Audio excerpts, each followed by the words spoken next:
안녕하세요. Riding on the Korean wave. Welcome to Tuesday's edition of the Culture Wave. I'm Kwon So-ah in Seoul. Explore with us Korea's culture from K-entertainment to K-trends, K-people, K-everything. Today we're joined by our co-host Bella Kim. Hello, Bella. Hi, So-ah. And hello to everyone tuning into today's episode of the Culture Wave. I'm Bella, and today I have a handful of exciting stories for K-entertainment. So stick around for that coming up very soon. Right, K-enter with Bella coming up, and we're also going to be joined by our Trend Vibes reporter Yoon Se-young, and she's going to talk about New Year's trends today. But first, let's start off with our culture report of the day. Kidults are not just adults that like consuming things intended for children. They are grown-ups young in mind and spirit. The kidult population is continuously on the rise, and so too are kidult contents that take adults back to childhood. Just like a certain rabbit character that's having an exhibition to celebrate its 70th birthday. Yeon-jin has the story. Freshly made coffee is topped with whipped cream, and with some chocolate sauce, the barista has turned it into an Olaf latte. The barista and owner of this cafe will create latte art of characters we are familiar with from movies or cartoons. I like Sanria's My Melody. Well, I just really like pink. And there's also cuteness therapy. I think it's a win-win situation. Cuteness therapy is where cuteness charges one's energy in the realm of healing. It is believed to help people connect with the softness, gentleness, and kindness of the safe moments of our childhood. Fun character lattes to order, and also rare used collections available for purchase. This unique cafe is busy even on snowy days. And for the owner of the cafe, who is now a third-year barista, the unique character latte art has become a new hobby. Dressing the characters is very important, and thinking of how to display them to look prettier is fun, but also healing. I wasn't interested in these accessories at first, but now I've become absorbed in them. After a Hello Kitty exhibition that attracted 200,000 people over 4 months, there's now a Miffy exhibition at the Insa Central Museum.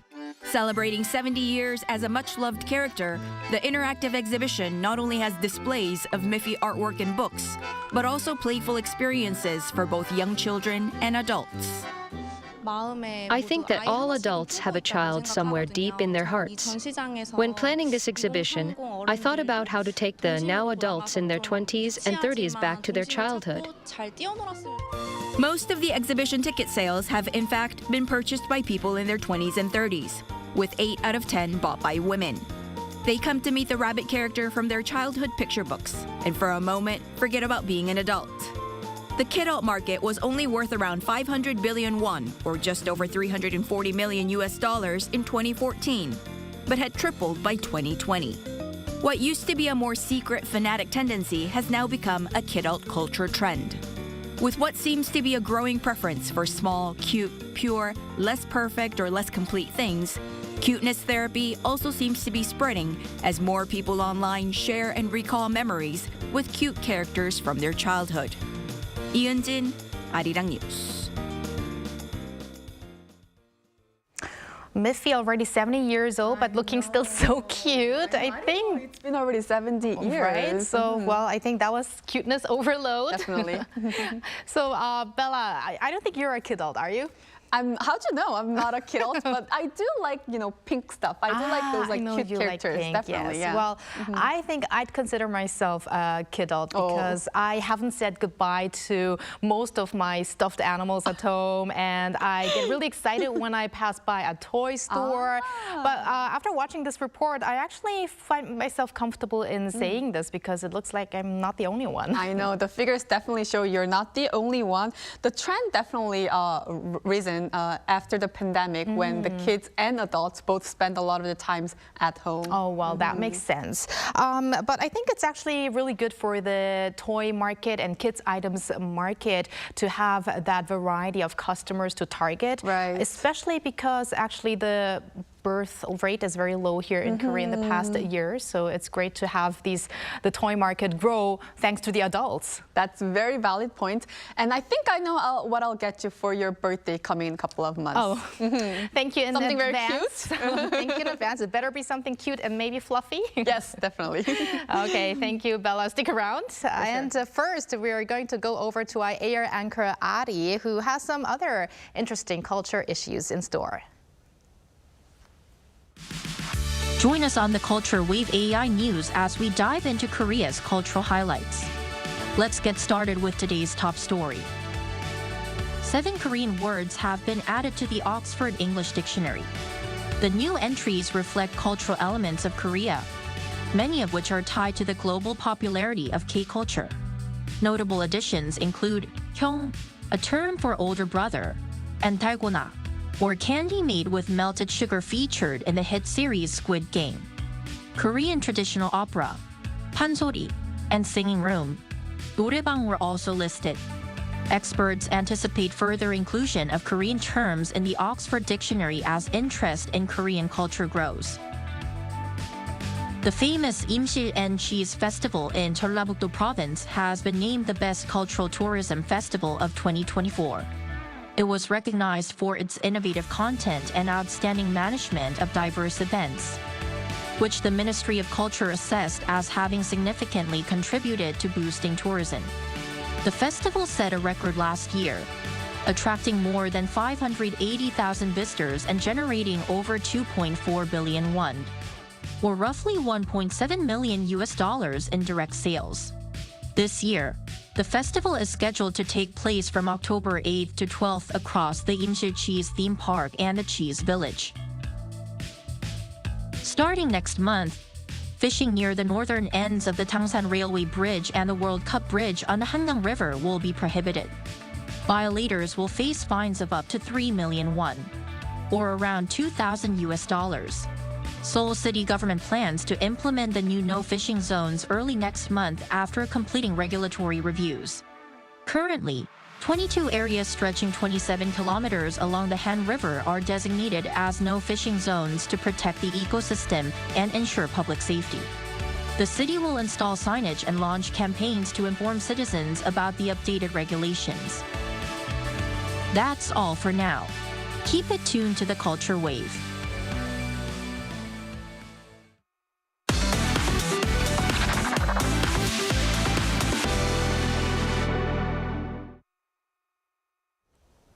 And now time for some K-entertainment news with Bella Kim.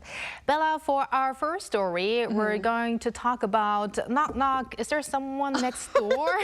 Yes, there is a Boy Next Door. Yes, that's right. Boy Next Door kick off the new year with their first digital single, If I Say I Love You. The new track, which was released on Monday, is a dance song that depicts a different image after a realistic breakup. And they also released a music video for it, which captures brilliant visuals of the members in places such as camping sites, cozy houses, and trains traveling in the snow. 2 of the members, Taesan and Eunhak, participated in making the song. And Eunhak, who just turned 18 this year, shared that the song is a breakup song for Gen Z that will entertain listeners from start of the song till the finish. The group also said that all members actively participated in preparing this new song to, show thanks to their fans, One Door. Meanwhile, Boy Next Door started their first solo tour at Incheon last month and will perform in 6 different cities, including Osaka, Bangkok, and Jakarta. I wonder how MZs break up. I know, the Gen Z breakup. Very right? interesting. And next we have exciting news for actor Lee Min-ho's fans. Yes, actor Lee Min-ho will hold an Asia fan meeting tour named Min-ho-verse. Now, Min-ho-verse here is a combination of Lee Min-ho's name Min-ho and universe. So it means Lee Min-ho's World.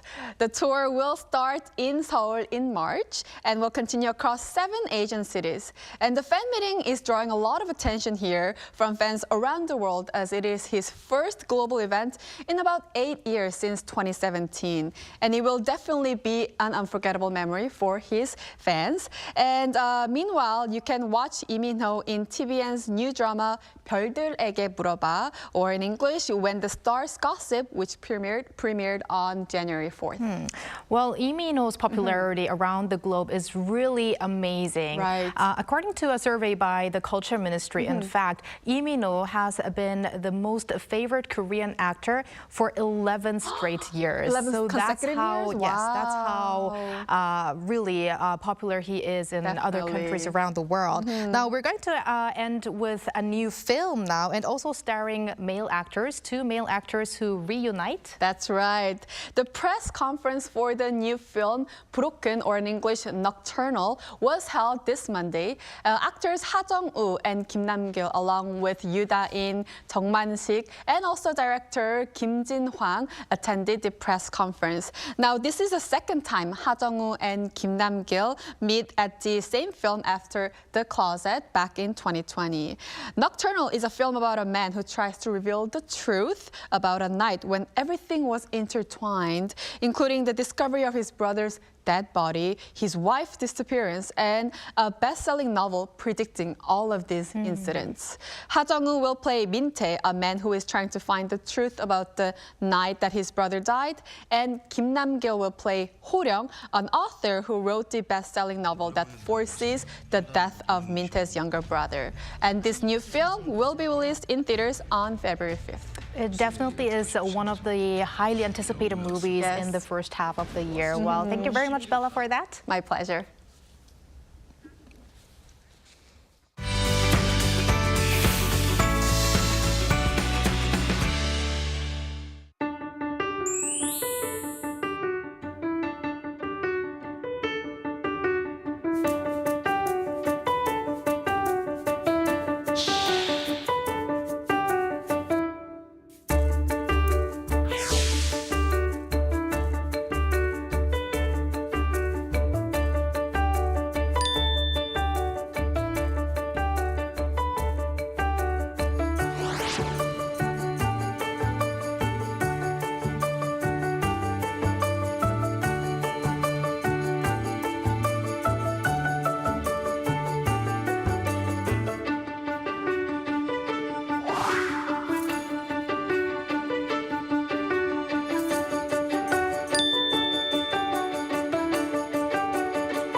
Time now for Trend Vibes, where we explore the latest cultural trends in Korea. For that, we have our trend reporter Yoon Se-young in the studio. Welcome, Se-young. Hi, Se-young. Is it Hi, ladies. first time in the new year? I know. Happy New Year. Happy New Year. And can you guys believe it's been already a week since we began the new year? I know. And usually when a new year comes, people set New Year's resolutions. So I want to ask if you guys have any New Year's resolutions for 2025. Well, one of my New Year's resolutions, actually I don't have a whole list of them, but one of my New Year's resolutions, I think Bella can guess what it is, because we have been talking about this ever since the Nobel Prize by Hangang. What do you think it is? Reading more books. Exactly. And I have started reading on the 1st of January, and until yesterday, for 6 straight days, I've read. Wow. Yes, and I'm going to read 3 books in 1 month. That's my goal. 3 books in 1 month? Yes. Wow, so almost every book per week, right? Oh, wow. So I'm already proud of you. I know. Thank you. Let's see what happens by December. Let's see how long it goes, yes. What about you, Bella? My resolution is obviously the usual, work out more, stay healthy. And also, I want to go on vacation this year, sometime this year, to, treat myself, because I didn't get a chance to go anywhere last year because I was, too busy with things. So definitely those 2 are top of my list. How about you, Seong? Me, I want to build more muscles first and then be healthier. And I also want to find more joy and happiness in my everyday lives, because up until last year, I think I did my best trying to barely hang in there and just like, enduring my everyday, often feel overwhelmed with my responsibilities. But this year, I just want to enjoy my small happiness in my everyday life. And, You're not going to tear up now, Seong, are you? No, I'm not going to be so emotional. So I just hope that every one of us is going to be happy, and not only us, everyone around us. But we are talking about New Year's resolutions. Does that have anything to do with our topic, Seong? Exactly. Today, we're diving into the trends surrounding how Koreans welcome the New Year. And to start, let's see what kinds of hopes and goals Koreans have for 2025. And late last year, Nate, a domestic portal site, conducted a survey with nearly 6,000 participants, asking them their New Year's wishes. And can you guys guess what topped the list? My guess is good health, because that's definitely one of my wish for sure. I was thinking of the same, staying healthy. Good health. Staying healthy, but the top wish was achieving financial stability, and given so making money, money and finances. So given the current economic situations, economic struggles, I think it's totally understandable. And usually, good health, maintaining good health, topped the list like previous years, but last year it was different. And also, the second place was health for myself and my family, and third was peace on the Korean Peninsula and worldwide. And it really seems to reflect the domestic and global situations, don't they? And other popular resolutions included dieting and breaking bad habits, such as quitting smoking and drinking a lot. Those are all definitely one of the common, wishes. Right. And the new year, it always gives that optimism and that, courage to tackle anything possible. Right. However, keeping those resolutions is another story. So, Seong, how do Koreans these days stay on track with what they are trying to achieve in the new year? Well, actually making an effort to stick to New Year's resolutions has become a new culture trend itself. And to make it easier for our viewers to understand, I've broken this trend into 3 key themes: health, productivity, and self-development. Those sound very interesting and very important. So how about we delve into each of them? Let's start with health. Of course. Staying fit and maintaining a healthy lifestyle has become a very important value for Koreans, and people are putting a lot of efforts into building stronger and healthier bodies, and this includes losing weight, building more muscles, and improving stamina as well. And January is peak season for gyms, with a surge in new memberships. And for those who can't make it to the gym, home workout equipment sales also have risen, along with the demand for active wear. And on top of that, healthy eating is just as important as workout. And at convenience stores, increasing number of people choose diet-friendly products such as boiled eggs, chicken breast, salads, and protein bars instead of choosing indulgent snacks or sugary drinks. That is very fascinating. So we talked about health. Now moving on to productivity. How are people boosting that productivity? Well, have you guys heard of the term gat생? Gat생. Oh, isn't that what all of us are? Yeah, I think you're all living gat생. So it's a combination of God and the Korean word for life, meaning to live a perfect life as gods. And but it's not about achieving grand success, but it's about being diligent and disciplined in everyday lives and valuing the process over the outcome. And to manage their time more efficiently, many people purchase planners around this time of the year. And while digital calendars years are popular and convenient as well, still there's a strong preference for analog methods. And personally, I love physical planners as well, so I totally get this. And this trend has given rise to planner decorations, or daku, that we talked about on Trend Vibes before as well. People buy stickers, decorative tapes, and pens to personalize their planners, and which has also become a new trend among not only teenagers but those in their 20s and 30s. Now I get why you were so happy when I gave you one analog style calendar before. So much for that calendar. I cherish it. So just like the interest in fitness is boosting the sales of gym gear and maybe also subscriptions to fitness centers, I guess enthusiasm for planning is boosting the sales of planners and also their accessories. Yes. Now that was two of the keywords. Our last keyword was self-development. Self-development.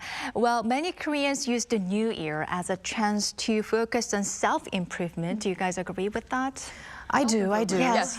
It's a great time to just go for the self-improvement. And December and January sees surge in sales of self-help books or language learning materials and exam preparation guides as well. And while this year's top spots are still dominated by Nobel Prize winner Han Gang's masterpieces, usually this time of the year, usually dominated the bestseller list are dominated by self-development books. And another fun fact is that January is when so-called brick books sell as well. It refers to those books as thick as bricks, a massive amount of books that a lot of people find really difficult to finish within a year. But these books are really popular this time of the year, and it includes Guns, Germs, and Steel, Cosmos, and Sapiens. And some of my friends are already diving into this, and it's inspiring me to try one as well. Have you girls tried to read one of these books? Oh, actually Sapiens, I have that. Oh, Sapiens. It's one of the books that I started years ago. Maybe I should grab it again. But I really have to agree with the self-development books because among the 3 books that I started this year, 2 are self-development books. Wow, it's definitely on the list of my list. And listening to all the books that you talked about, I feel like I need to read more book, Bella, on my resolution. Yes, following you. I don't know how long it's gonna last though. So if you ask me if I have set New Year's resolution, I'll say reading more books or trying one of those brick books. Oh, brick books. Hey, I think we should we should like send us messages and check for each other whether we have been reading enough or not. So yeah, I think it's really fascinating how New Year's goals have evolved into cultural trends, and I hope everyone is going to succeed in achieving their what they have planned for this year. Even if you do not succeed, I think the beginning itself is already, meaningful. Say beginning is what do you say? There's this it's halfway. Beginning is more than halfway of something. Yeah, achieving something. Yes, you get what I mean. Anyway, thank you very much, Sae-young, for that, and we're looking forward to all the trends in year 2025. Thank you. And thank you, Bella. We will see you later in the week. Yes, for sure. Thank you for spending the past half an hour with us on the Culture Wave, and hope you join us again on Wednesday at 2 p.m. Korea time, and maybe one day here in Korea.